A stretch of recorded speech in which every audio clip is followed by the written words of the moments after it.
everyone, welcome back to my channel, The Unapologetic Me. I have been away for quite some time, so if you are tuning in, thanks for tuning in. If you're a returnee, thanks for coming back and having faith that I would come back. I just wanted to make sure that the videos that I put out for you guys were in spiritual alignment with the messages that I wanted to go out.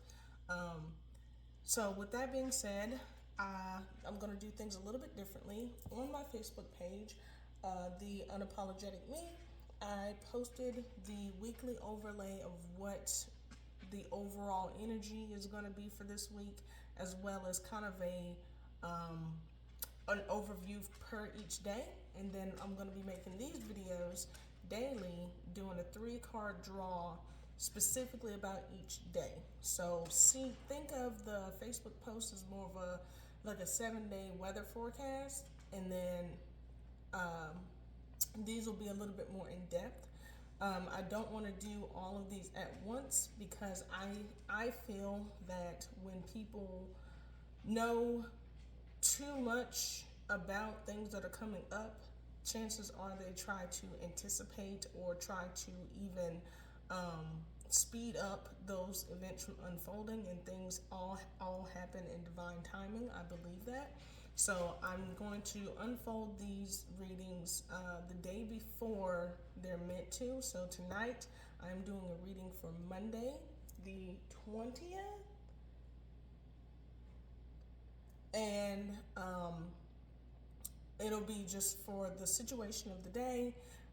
It'll be what's behind that situation and then the advice. So while the overview for the week was the Knight of Wands, essentially it was bringing in, it was inspiring. The Knight of Wands is inspiring you to take action, to step out of the planning phase and make moves.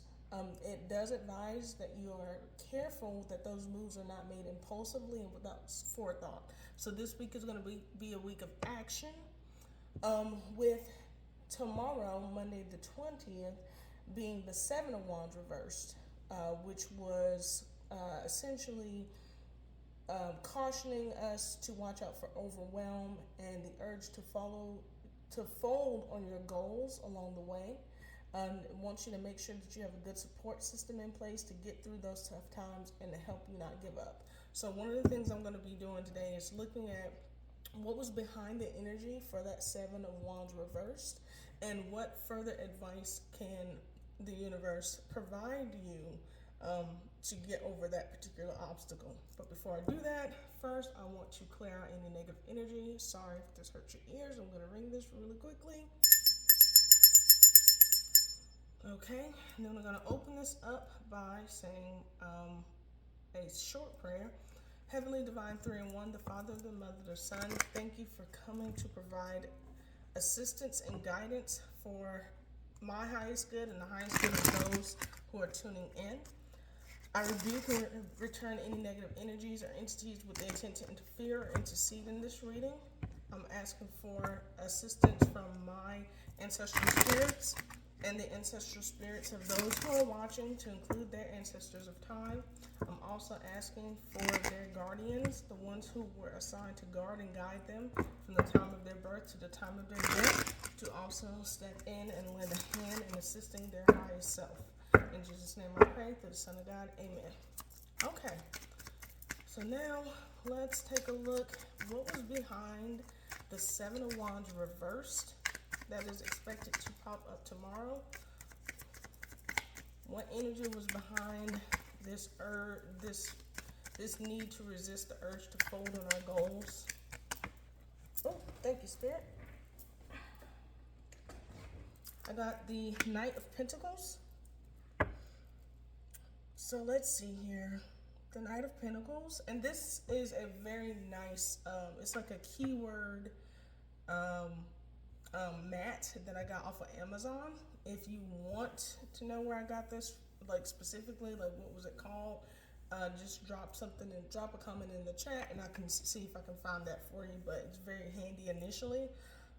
It speaks to the Knight of Pentacles upright, speaks to hard work, patience, It can speak to a person who has dependable, reliable, and efficient energy, slow and steady progress. So slow and steady wins the race.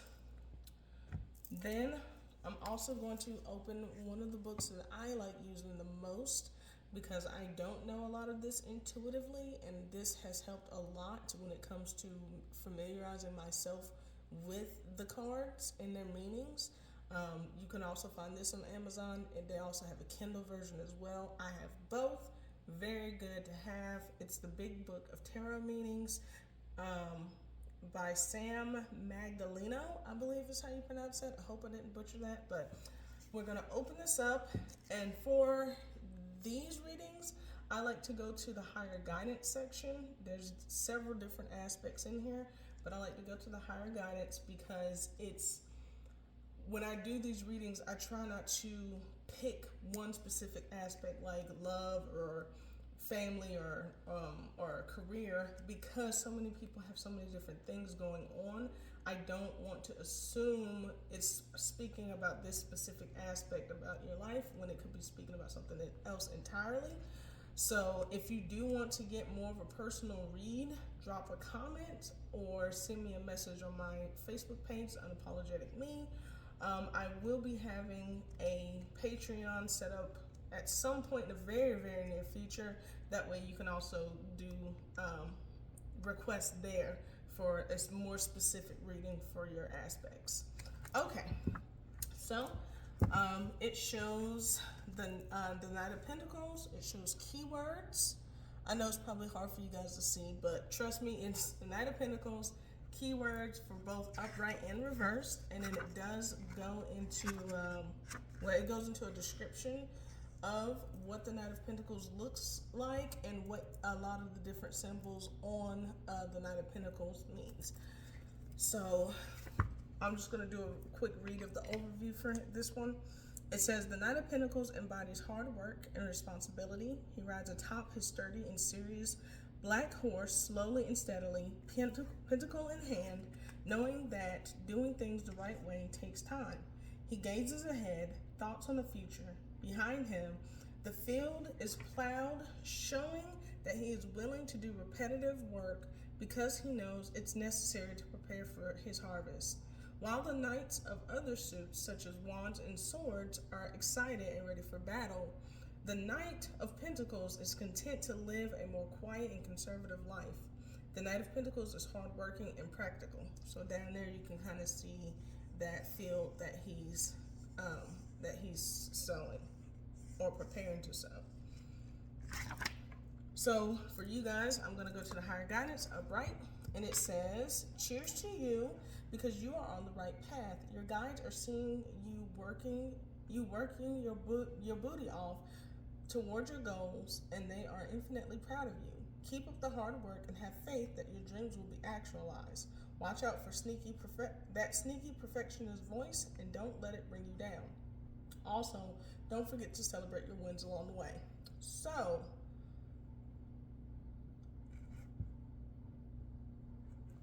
from what it sounds like, you have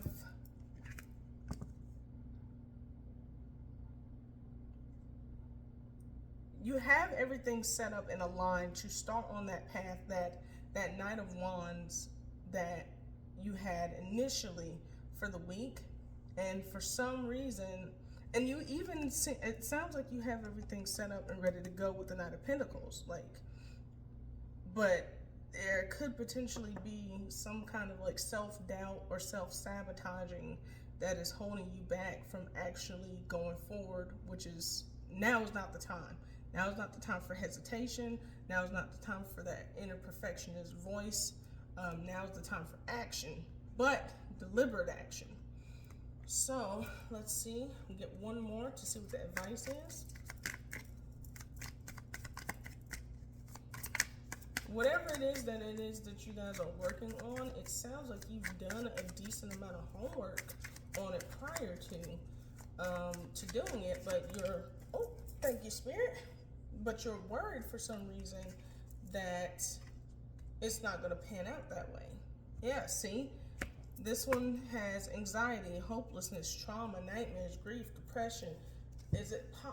It's quite possible that something didn't work out like you wanted it to in the past, and um, that I guess, lack for better words, that failure is what's holding the fear in from you to like start again or start new. Let's see. Your anxiety feels so overwhelming, it's hard to know where to begin. Your guides see your struggle and want to wrap you in a big hug. Take comfort in the fact that the way you're feeling is temporary. You've got to pull yourself from the anxious loop into something more productive. How can you channel your fear and anxiety to help you move through it? Let's see here. It did mention having like a support system earlier in your outlook this week as well. So I do think that if past failures have you a little bit, have you coming up a little bit short and thinking that it's not going to work out well, it might be about time to lean in on a friend or a family member or someone that you look up to, maybe like a mentor, and just kind of get their 2 cents on it. I think at this time you're kind of being your own worst enemy. The final advice is the King of Wands. So your King of Wands is a bold leader, courage, inspiration, wit, charm, motivation, entrepreneur. So I think this being in the advice column is the universe telling you that these are the characteristics that you will need in order to move forward. So let's see here. King of Wands.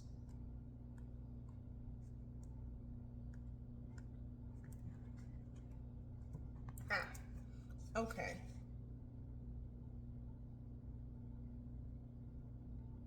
So some of the key words for the King of Wands is optimistic, leader, confident, loyal, in control, visionary, big picture vision, action oriented, success, ambition, business, or entrepreneurial.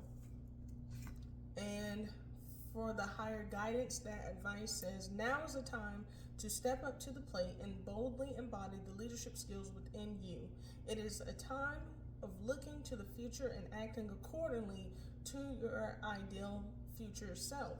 Ask yourself, how does the best version of me go about their day? How do they dress? What is their attitude when they experience setbacks? It's time to embody your King of Wands self.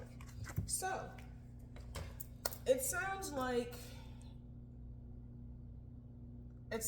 we're going to be facing perhaps either a little bit of imposter syndrome, maybe a little bit of inner critic, a little bit of self-doubt, and that could be because of some issues from the past, maybe some setbacks, things that work out the way you wanted it to. And in order to get over that, to move forward with this new plan that you have going on, that you have already done a decent amount of research into, you're going to need to embody that confidence. You're going to need to embody the King of Wands to push past that. And that may require leaning on a mentor or leaning on someone in your support system to do so, but it sounds like that is going to be required in order to get this off the ground. I think you need to, it's better, I always heard it was better to mess up and fast forward than to not try at all. At least you would have at least tried it and not lived in regret on like what if. I mean, if you don't have a support system, take this video as kind of like that piece of advice. I started doing these videos back again. I haven't done them in almost a year. I had tried to talk myself out of every single term, but I always felt like there was a message that I was meant to put out to people and be encouraging and uplifting and send out some type of message from the universe. So here I am. It's been a minute. I have no idea how many people these videos will end up reaching. I'm not really thinking about that or like how successful it's going to be. I'm just focused on the fact that this is what I feel like my calling is. I'm meant to be doing these videos. I'm meant to reach someone out there, even if I reach only just one person. And that's what I'm going to focus on as I push forward. I know that my introduction may be a little clumsy. My whole setup may be a little, rudimentary or amateurish. But the point is, this is what I feel like I'm meant to do. And so I need to start now, stop planning about how I want to have my layout, how I want to say things, how long my videos are going to be, and just do the thing. I can learn as I go, I can get feedback as I go, and I can just keep pushing. And if at the end of the day nothing comes of it, and no one likes the videos, if I don't have a single follower for these videos, at least I know I tried. So I want you to take that with you going into this week. Whatever thing that you're a little hesitant about, even though you've done research forwards and backwards on it, just start. Just start. It's not going to be perfect the first time through. I don't think anyone has ever been perfect at something that they've done for the first time. It's going to be clumsy. You're going to make mistakes, and you just need to accept that that is going to be bare minimum, like par for the course, and then do it despite of it, or in spite of it. So with that being said, good luck tomorrow. Push through. Don't let your inner critic win. It may turn out a lot better than you feared that it's going to. So good luck, and stay unapologetically you. I will stay unapologetically me. Bye.